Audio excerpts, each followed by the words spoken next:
our session. Uh, Today's topic, we are just taking the same thing, documentation part with respect to your software testing. So, what is documentation doing over there? So, in that, we have discussed so many types of documents, planning, one type of documentation that you need to make it. Next one is specification. That's what we were discussing in the last class in detail. And the third one is your summary report. That is a detailed report of it. So we'll just check out what are all the things that you need to just take care with respect to your specification documentation. Once we are done with it, we'll just go with the last part of the documentation. Okay, so we'll just continue. Test case specification document. In the last class, we have just analyzed how to name a document.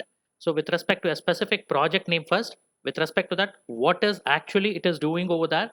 The next one is specific module name followed by the identification number that you will be giving it. Followed by last one is after a dot, you need to put the version. Version plays a vital role with respect to your identification of the particular document. So documentation, whenever you are making it, you need to make it as a version number. Different version. You need to keep all the particular documents in your uh, storage. The reason is you may require any time to use it. So just because of it, you need to have it. We'll just move on to the next one, that is test case specification documentation. So here we have discussed what are all the templates that you require it, what are all the things that it need to have it. So the version, history, everything we have discussed about it. So now complete test design for test individual test case. See here with respect to your specification documentation, it is a manual testing. So with respect to your requirements, you need to design a test case. You need to build a particular test suite first. With respect to that particular test suite, you need to get ready the input space, test input space. That is what they are giving it. See, defines test inputs, required environmental conditions. This should be predefined. Pre with before running your code or before making your implementation part, you need to get ready with respect to all these particular procedures. First one is your input space.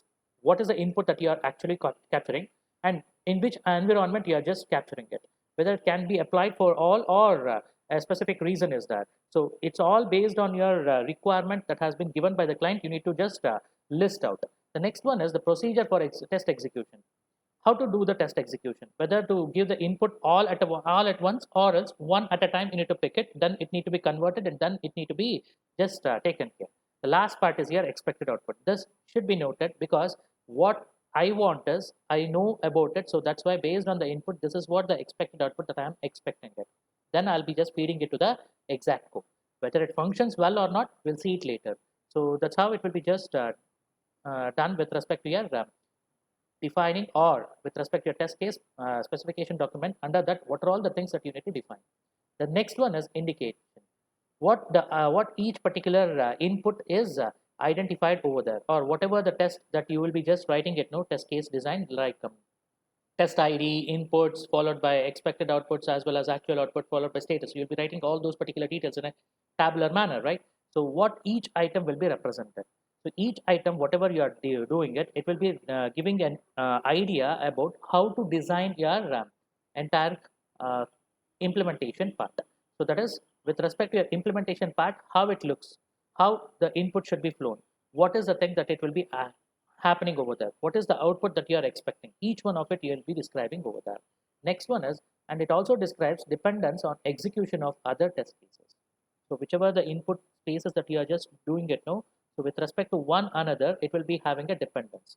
With respect to this particular input, that is simple example I'll take you with respect to your boundary value analysis or equivalence class testing itself. You'll be having a valid classes as well as invalid classes. We'll just go with the normal type of classes. That is weak normal and strong normal is that, right? We'll go with the normal type of classes. So weak normal, in that any one particular case with respect to the normal scenario, you'll be just picking one value. If there is only one particular valid case available in the entire scenario that has been given, means from the input, if you want to pick one means, then it will be weak normal and strong normal will be one and the same. That's what we have it, right? So between your one particular variable to another variable, if you are just going with it, then it should have a dependency on picking the values.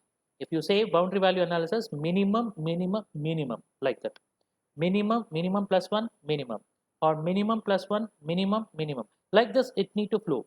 So depending on that particular thing, your actual execution will be identified. It should be labeled with the unique identifier. That's what we have given it with respect to your test case ID. That is the unique identification number that has been given for a specific thing. Once you design that, for the entire particular table, you will be keeping it somewhere in the documentation part. That table or that particular entire document, you can just ask it to list it somewhere. So that is nothing but your unique identification number that you are providing it with respect to your specification document. Suppose if you have a test case specification document 1, so then TS1, I'll say it. TS represents test specification. It's a document with respect to your test case, and that too with respect to your specification part documentation. That's how it will be varied with. And followed by 1 is the first document that you are preparing it, or the first particular table that you are preparing it. With respect to that, the version is 1. Some other particular fellow may say that I'll not take minimum at the beginning. I'll go with maximum minus 1, minimum. So in different order, they can just go through it. So each one of it you need to record and submit it somewhere. So that is what your test case specification is all about. You can follow one particular rule, or else n number of rules you can just have it. So all those rules need to be documented somewhere. That is nothing but your specification documentation. Yeah, next one. Test and analysis reports. This is very important. Okay, you have designed your specification documentation. Before that, what is the planning that you are making? Everything you are designing it and you are just keeping it as a documented one. Why that is necessary?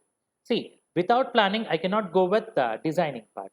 So with planning only, I need to go with it. How to plan it? Based on the specification that has been provided. Based on this specification, I need to plan that particular thing. First, I need to take the requirements. Once the requirements has been fed, once the requirements has been normalized, then I can just go with it. Normalized in the sense has been segregated. That is, whatever the client says, he will be giving the input according to his understanding. But according to you, due to the design of the software product, you will be knowing better how to design it better when compared to whatever the specifications that has been provided for your, or any additional specifications need to be added for the design that has been done. So that's how it will be working with respect to your planning part. So after doing that, then only you will be designing that. Before this, for designing it, test case design, if you want to make it, then specification document plays a vital role. That is what you are doing it over there. After doing that, whatever the expected output that is there, actual output, whatever you got it with respect to your product that has been designed and you are executing it, so you need to record it somewhere. So that will be done here in this analysis reports. So report, test and analysis results. Simple example I'll give you. I have asked you to add a small particular change in your lab exercise when you are executing a program. The last part is result analysis. In that, number of test cases conducted, number of test cases passed, number of test cases failed. I've asked you to add it. The last documentation that I have posted in the Google Classroom, I have the last part. If you just go with it, I have given the clear-cut idea about the result analysis. That is what is nothing but your analysis reports is all about. So I have talked about one simple small module program I'm just talking about. In that particular sense, if you are going to act with respect to unit testing, what are all the outputs that you are getting it? If you integrate it, how it behaves. If we just work with a system environment, how it will be behaving. With respect to your acceptance, that is whatever the values that it will be just giving, that you will be just picking no, or you'll be just identifying the test input test case suit. So with respect to that, what will be the output, how it behaves, everything, whether it accepts or rejects, depending on that, you need to design the entire thing. After designing that, after specification part is over, the last part is recording it. Okay, you have done it, where to record it. So what you'll be doing in the laboratory exercises, so what are all the experiments that you conduct? After getting the output, you start recording it. That is results. That is what you will be just saying it. Depending on the results, many changes you can make it with respect to the program. Some result you may, whatever you are expecting it, to your expectation it will be behaving. For certain amount of input, if the input is changed, it may behave in an abnormal manner. That means whatever you are expecting is completely different from what you are getting it, because the input space is changing.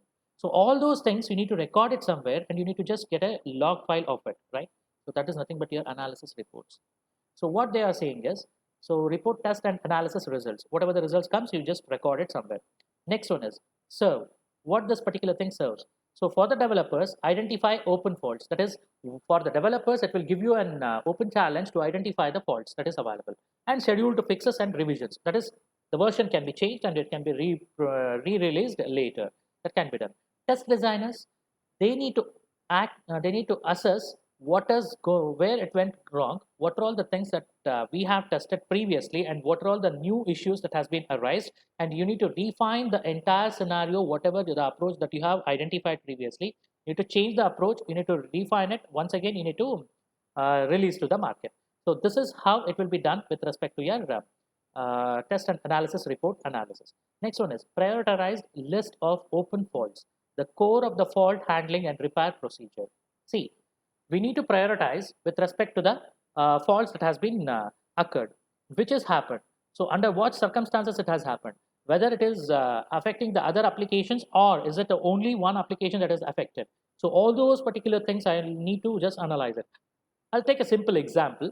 So there was a bug when Windows 10 operating system introduced a patch for your um, what you can say, patch, or else you can just say it as one update has been released during the lockdown period. That is in the March end they have released it. Unfortunately, that particular patch or that update, what it was doing is it was corrupting, or it was making your application whichever is running after nearly to the 1 hour it may work fine. After 1 hour it was completely taking the, it was closing the application, it was doing some abnormal things which is not acceptable.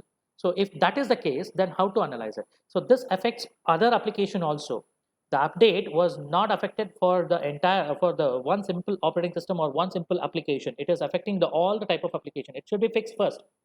So that's how it will be just done first. Or else what you can do is you can reinstall your operating system which you had previously before your March update.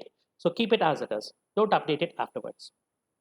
Or else with a new release, because whenever new release comes, then if you have a new release or update during your May or June, then June update will be taken care with respect to the operating system that you have reinstalled with respect to that.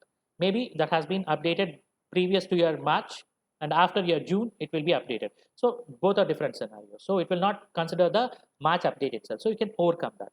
So this is how it need to be done with respect to your fault handling. These are all the open faults.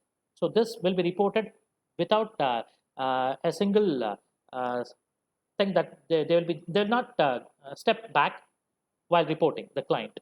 So this should be handled properly. So that's what they are saying. It. Next one is failure reports must be, whatever the failures that it comes, you need to consolidate it and categorize it to manage the repair efforts systematically. That means whichever the error that has been occurred, you need to record it somewhere. You, okay, this is the input, based on this particular input, this is how it will be behaving. This is what, no, this is not the one that we were expecting it to behave. So what went wrong? Entire this detailed design, you need to just go with it. So one after the other, where the data flows, where that particular thing is happening, everything should be recorded and it should be taken care at the last. Last one is, next one is prioritized to properly allocate effort and handle all faults. You need to prioritize which particular bug or which particular fault need to be addressed first. Without a priority, if you do it, then maximum number of faults wherever it is happening, you may not address it. Simple example I'll give you with respect to your fault analysis. Say you have designed a code in the lab, in the regular lab. You have designed a very simple example or very simple application will take it. You are designed a binary search algorithm, which we have done it in the last lab. Okay, so binary search algorithm is finished. So with respect to that binary search algorithm, you are getting an error at the last line of your code. Some error, whatever it may be. It's a compilation error, you will be getting it. Since you are using a high level language, you think that you are using a high level language, in that compiler will be there. Compiler is giving you the error report. So those particular error, if you just identify it, at the beginning you may have committed some mistake, but it is pointing at the end. Once it is pointing at the end, if you just look into that particular line itself, you'll not able to solve it. So you need to look one line above it and one line below it. If it is a block of code that is available, then starting from the block that where it has been started till the end, you need to just look into the each line. So depending on that, you'll be getting it. So this is how you need to prioritize it. If you don't prioritize it, you'll not get to know the error. You'll always be revolving or rotating around the same particular line. If you are seeing it oftenly, means you'll be just roaming around there itself. you'll not come to know where the error has been happened. So you need to be very careful whenever the fault has been whenever the fault has been reported, you need to prioritize it. Which fault is very important? How many applications has been affected with respect to that particular thing? You need to just go through it. If there is a problem in the for loop, then you need to look into entire particular block where for loop has been started, where it has been ended. Till that one, you need to just go through it. If there is a small problem in the statement, it will be giving you the right particular statement itself. In there also, when it is pointing to a statement, the error may be happening or the syntax error may happen with respect to the previous line or the next line that is happening too. So based on that also, you may get it. You may get an error. So you need to be very careful enough where to start or how to debug that particular type of codes. So you need to be very prioritized enough. Otherwise, you'll not come to know where it has been went wrong. Why it should be prioritized means, who knows, if you just eliminate the maximum number of faults that you are having it may be eliminating all the remaining faults that is available. So that may be the case. So depending on that, you need to take always the maximum number of faults that is happening in the entire code. Okay. So the next one is summary report and the detailed logs. Logs, whenever we keep up, we want to keep it. It's very simple. Log, whenever it is there, it is nothing but what has happened, what are all the things that is going on. If there is some particular problem, it should be recorded. If there is everything is okay with respect to the timestamp, when you have logged in, when you have logged off, every detail of it, whatever has been happened, everything should be recorded over there. That is what you call as log. So here, with respect to your summary reports and detailed logs, is nothing but with respect to the report that you are submitting it, right? Okay. Yeah, so many test cases has been conducted, so many test cases has been passed, so many test cases has been failed. So with respect to it, what is the percentage of test case that has been passed? You'll be just mentioning it and you'll just say it. So out of it, 85% has been done means it may pass in all the particular scenarios. 85% I'm talking about. Some person will be saying 90%. It never be coming across 100%.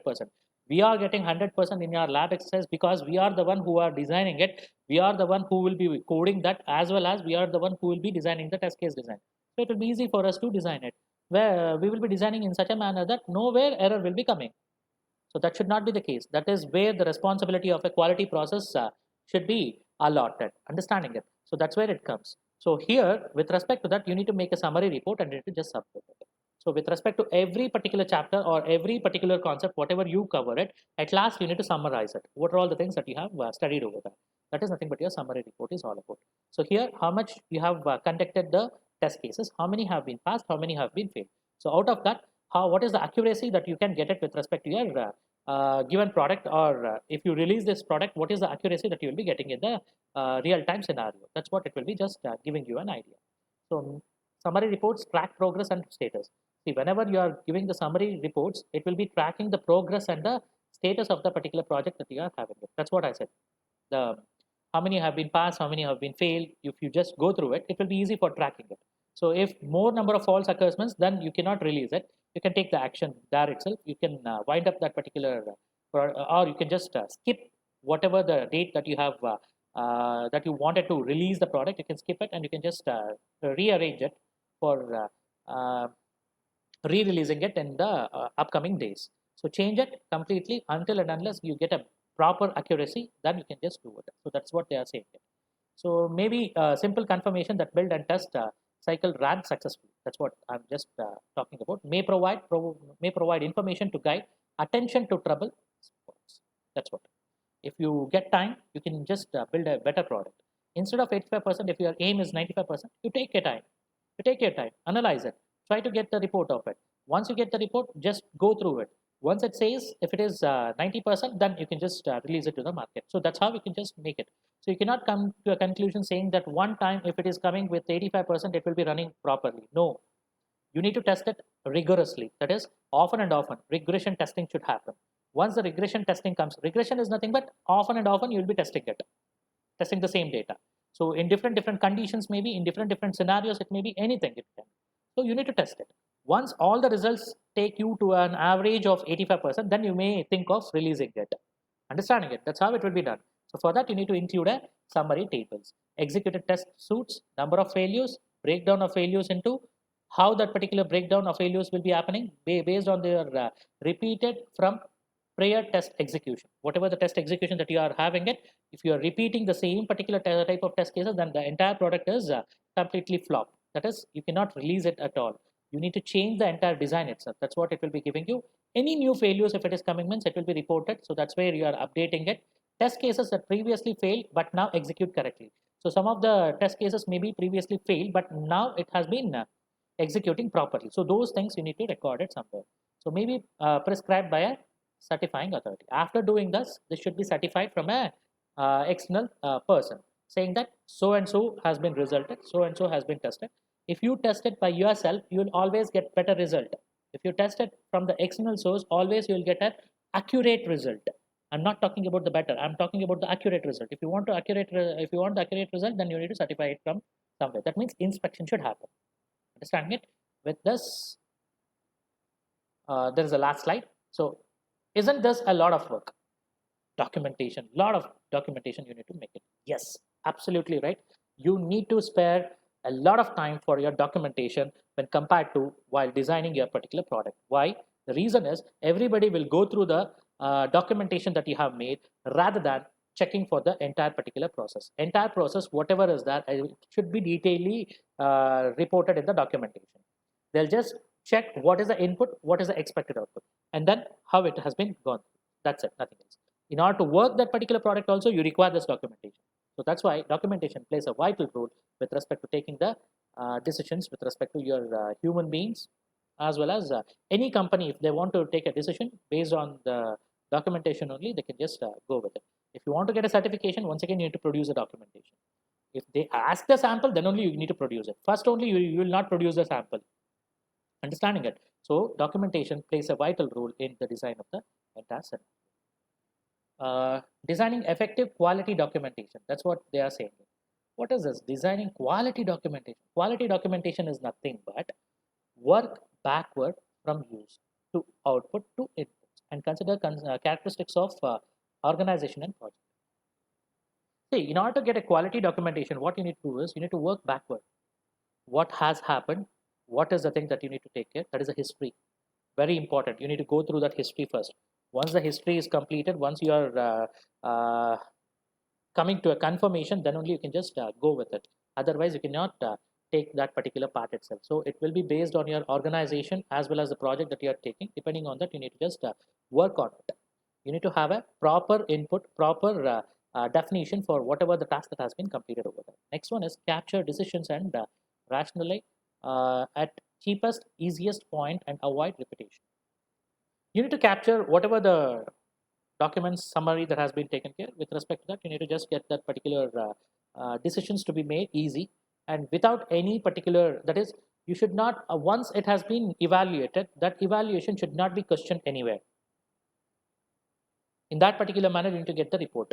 If you get the report in such a manner, then it will be easy for you. If you go on providing the inspection after the complete product has been ready to release, once again, if you are going for it, you need to pay some amount for the inspection people who are inspecting your particular product. So after that also, if you just go on doing it, then it will be a waste of time. So once the documentation is prepared, that documentation should speak a proper or should take a proper decision based on whatever the summary report that has been submitted. So that should be taken care. Normally, summary report, if you want to write it, means should not be written by the same fellow who has designed as well as tested. Instead of it, it should be done by the external source or external person. That's what you need to just take care about it. Once it is done, that's the finished. That's done. I'm not saying that you cannot do it by your end. You need to do it, but whatever the external person will be giving you the output, or whatever the external person will give you the summary report, and your summary report should match. If it is not matching, then there is a problem in your particular part as well as or as their part also. Then you can think of calling some other person. But you need to prepare in such a manner that whatever the things that you have recorded, everything should be meeting with respect to the requirements that has been specified. So that's all with respect to your documentation part. Hope this will be useful for hope this was useful for you to understand how the documentation need to be made and how it is important for any software design. Okay, any questions is that I'm happy to take it, or else we'll wind up the class now. And okay, and one more thing I just wanted to tell you. I think all of you are here. Yeah, around 33 participants are there. So I'll not waste your time also and my time also. I'll quickly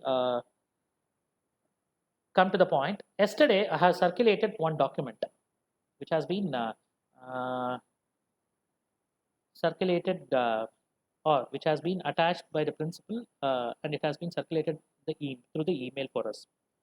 So it was clearly mentioned that we need to conduct the lab internals, IA, through online.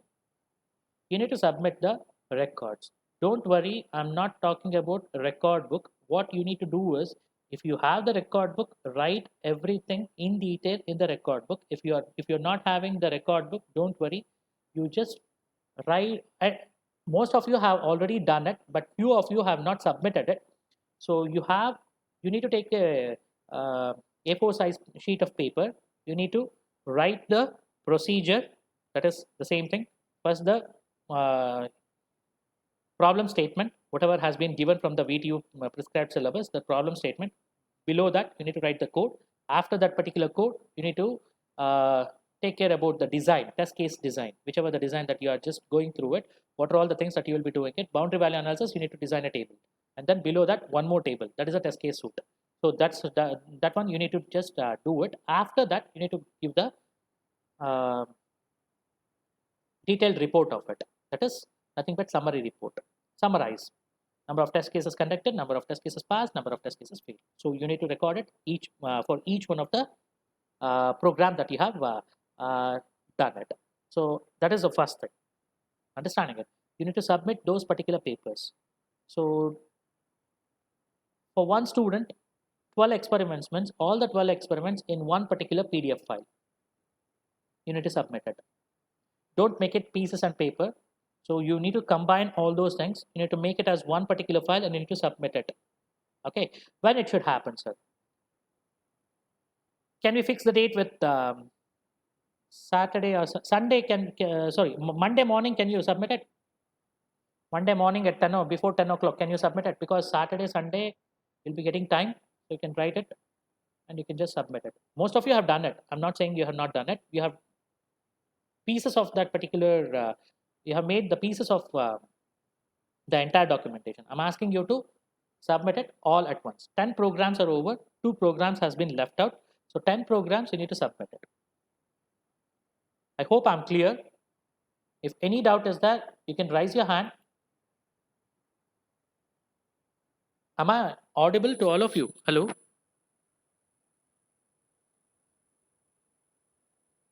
Hello, am I audible?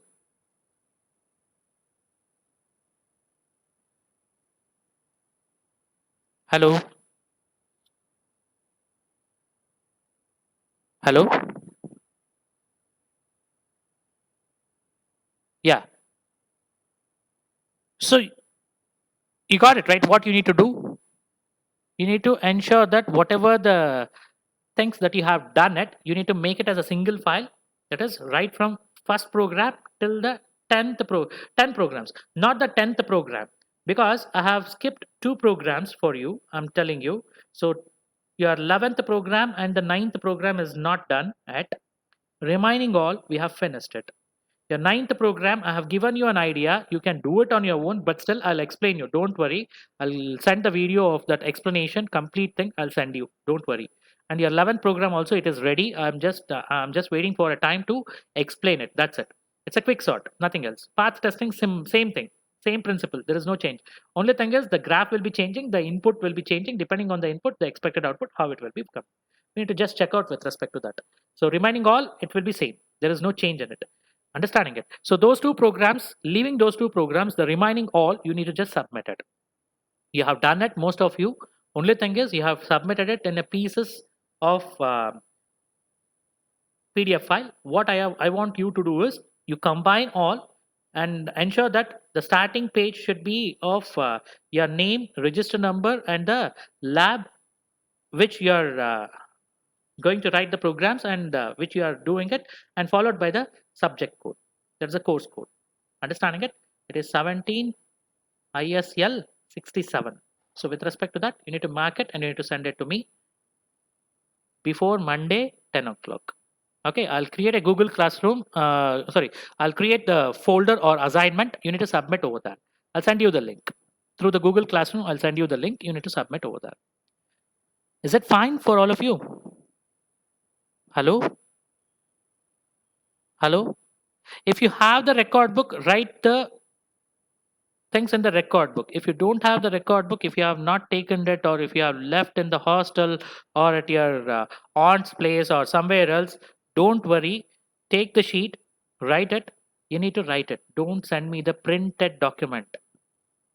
It should be handwritten. Understanding it? If you have done it, if you have misplaced that document, write it once again. It will be helpful for you itself. Okay, so you want some time once, you can just ask it through your class representative. Don't worry, by at least before your internals, the internals date has been already announced, 2nd and 3rd of June. So before that, you need to submit your record. But make sure that you have other records should also be written, right? So that's why I'm giving you a deadline for Monday. So I hope this is clear with you. So we'll stop at over here. Okay. Is that clear for all of you? Yes. Fine. Thank you. Thank you very much for your patience listening. We'll once again connect in the 11:30 class. Okay, 11:40. Pradeep sir class is there, right, sir? Right. So I'll take that particular class. Okay. Thank you.